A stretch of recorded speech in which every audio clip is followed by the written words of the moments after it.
Hi, Bill Lethman here from Lethman Financial. In this video, I'm going to talk about one of the biggest retirement investing mistakes. I see this mistake all the time, and it's a big one. It can mean the difference between a successful retirement or one that you end up running out of money. Let's get started. For most of us, there will be two primary phases to our investing life, the accumulation phase and the withdrawal phase. Both phases require a different investment strategy. During the accumulation phase, your main investment objective is usually to have enough money to retire. Your portfolio will generally be allocated to more of a growth strategy, and your time horizon is known. If you're systematically saving money on a regular basis, such as through your 401k, market declines may actually work to your advantage.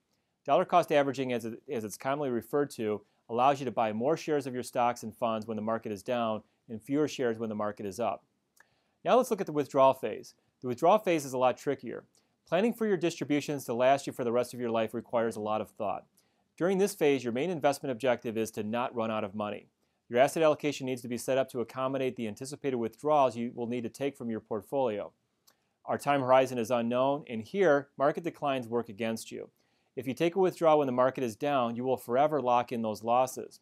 This is sometimes referred to as reverse dollar cost averaging. During the accumulation phase, the average of your returns are what matter. However, during the withdrawal phase, the sequence of your returns may be more important. Here's an example. Bob retires in 1991 and invests $1 million in the S&P 500. Because he needs money to supplement his retirement income, he decides to withdraw 6% or $60,000 a year. He plans to increase it each year by 3% to keep up with inflation. So how did he do?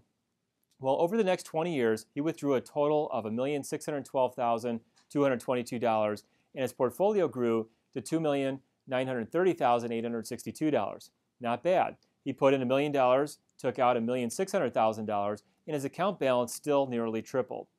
Over that 20-year time period, the S&P 500 averaged 11% a year.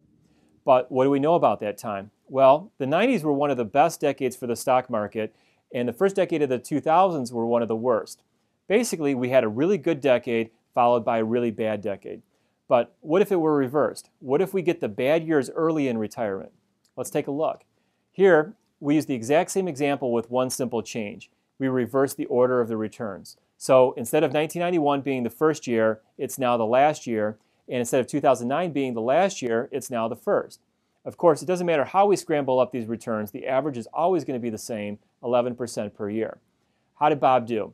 Bob invested the same $1 million, still took out $1,600,000, but instead of having nearly $3 million at the end of 20 years, he is now down to just over $200,000. Not out of money yet, but with a few more withdrawals, he probably will be.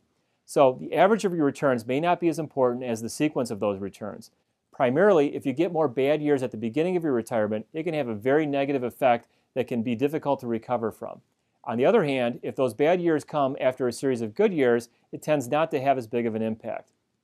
So one of the biggest retirement income mistakes is continuing to use an accumulation strategy after they reach the retirement withdrawal phase. Unfortunately, this happens all the time. In the 80s and 90s, people got away with it. Interest rates were high, and the market had one of the best 20-year runs in history. Now, since then, interest rates are near all-time lows, and the stock market has had two major crashes since 2000. If you want to increase your chances that your money will last for the rest of your life, don't use the same strategy for withdrawals as you did during your accumulation phase. That's it for this video. Hope you got some great information. If you want to get more tips and strategies like this, click on the link below to check out my free retirement guide, How to Retire Happy, 7 Simple Steps to Creating Your Ideal Retirement. Thanks. I'll see you in my next video.